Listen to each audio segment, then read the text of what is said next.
I was always first in school when I spoke. Maslow had changed my life. Not so much changed, I would say enhanced. I had always been uncomfortable with talking to a lot of different people, and now I find that it comes very easily for me. As I said, I always seem to go first. I use it a lot in my day-to-day experiences with work, business. I run my own business, and it helps me deal with a lot of different types of people. Managers that I deal with that run their own companies. I can pretty much say anything I want to anyone without feeling like I'm going to be, you know, someone's going to tell me, well, no, you're wrong. Just as if it were in high school.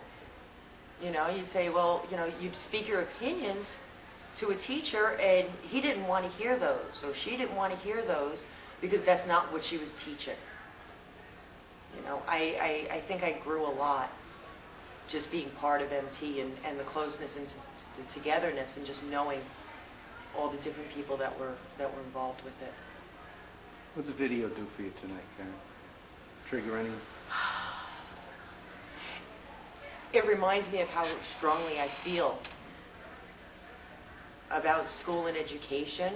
It reminds me of how strongly I felt about what I was doing when I was there. It's a shame that a lot more people aren't able to experience it. There was no other way. I felt sorry at the end when I saw that it was over. And if there's anyone out there who can restart a new program in the society that we have now, even whether it's here in Brentwood or somewhere else, it would be a help for a lot of young people who have a lot of problems. We had community meetings where we could speak of our problems. I remember several times where my problems were everyone's problems, and it helped me through the most difficult time of my life. Something that I didn't get from people in high school when I would go over there to take my last math class that I had to take. Being shunned by people not because so much I was with Maslow-Toffler, but because of the things that were going on in my life. Most of the people in this room knew what that was. That's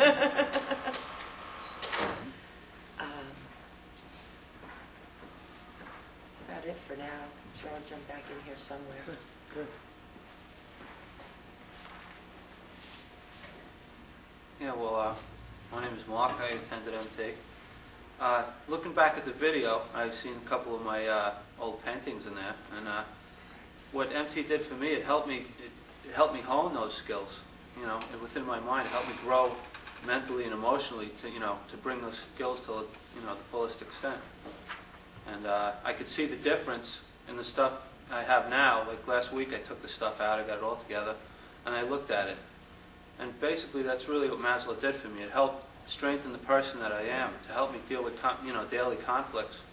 Normally then maybe someone else who didn't attend the school would deal with things, and I could see it in everyday life. And I think Maslow was good in that respect.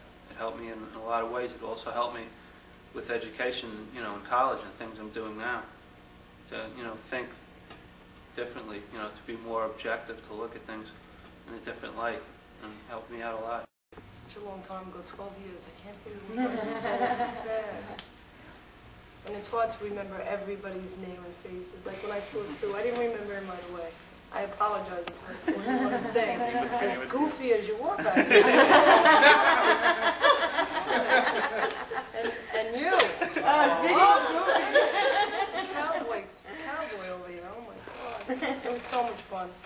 miss it. And I do remember it, and it was quite a few years I probably didn't think about it as much. But I think it really did, I don't know, interject or whatever in my life, dealing with people and not being so prejudiced. And if somebody had a problem, I'd sit and I'd listen to them. And I think it made me open up that way, because I was a little, not so lost back then, but very quiet and drawn in at times. So it was actually a good experience for me. And it is a shame that it's not going to be around for other young adults that are coming up, these children. You were very involved in the children's I theater. love that. I love children. I love the theater. That was great. Yeah. So I do miss it. And I'm glad I came tonight. I really am. If it wasn't for my cousin Joanne here, I probably wouldn't have made it, because I wouldn't have known about it. And that's my input. Between the two tapes. Yeah, what kinds?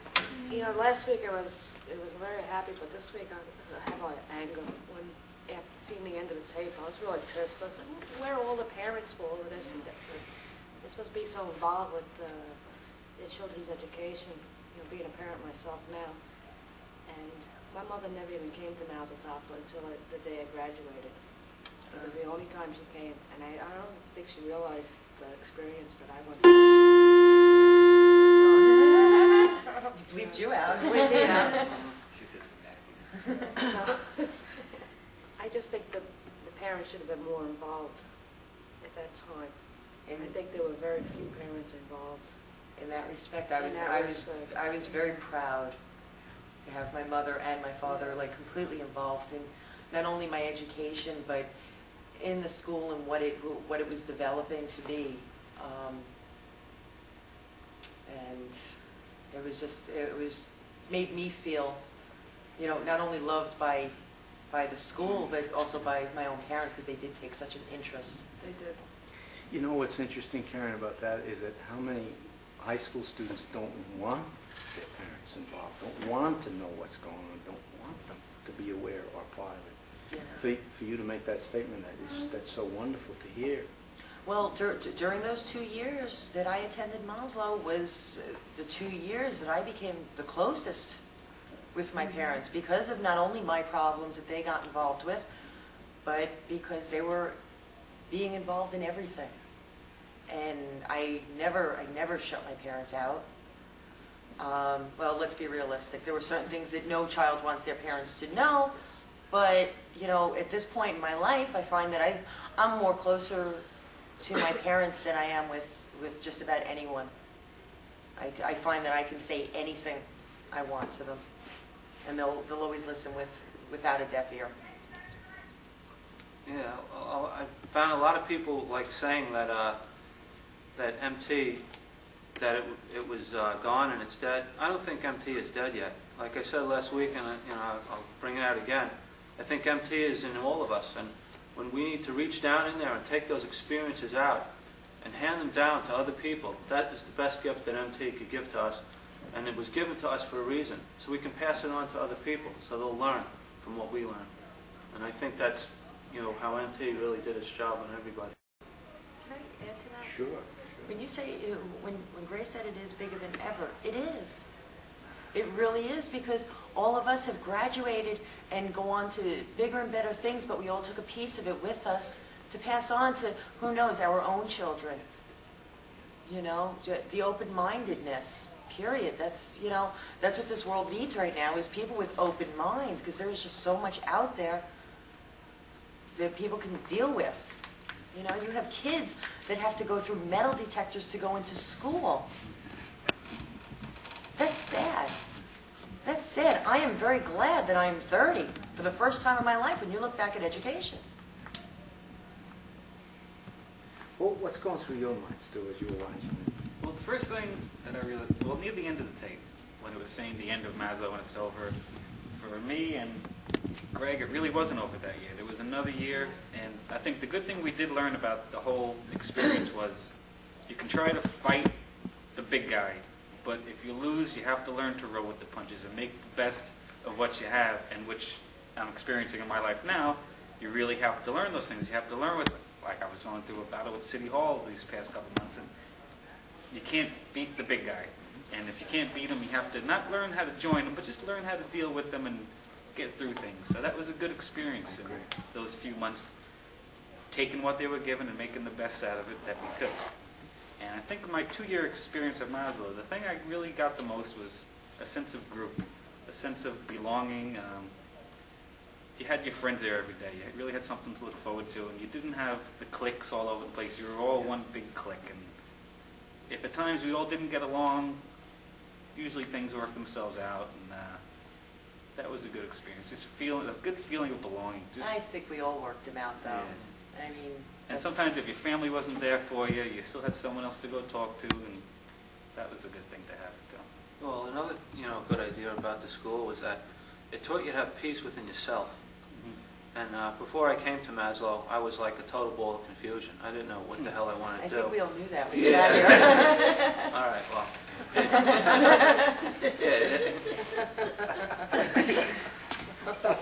It really helped me sort things out and, get things into perspective to see what I wanted to do, and like, all of us, I believe, like, including myself, don't have a really solid direction. And we'll always feel like there's something missing. But that's what keeps us going, to look for what's missing. And I believe once that's all put together, there's like really nothing left to look for. And Well said. that's the idea that I picked up from it. There's always something new to learn. And once you stop learning, inside it just doesn't it doesn't come full cycle. It takes a long time to get that thought back. On changing the note to one other thing. When I'll see people today that I didn't know back 10, 11, 12 years ago, and they'll say, so I didn't know you in high school. You're from Vermont? I said, yeah, but I went to Maslow. And their first reaction would be, oh, you went to Maslow? Because I'm not in a rehab center, or I'm not in this place, or I'm a semi-successful person. And then what you have to realize, in Maslow, it's the kind of place where you'll get out of it whatever you put into it. If you put in 110%, that's what you're going to get out of it.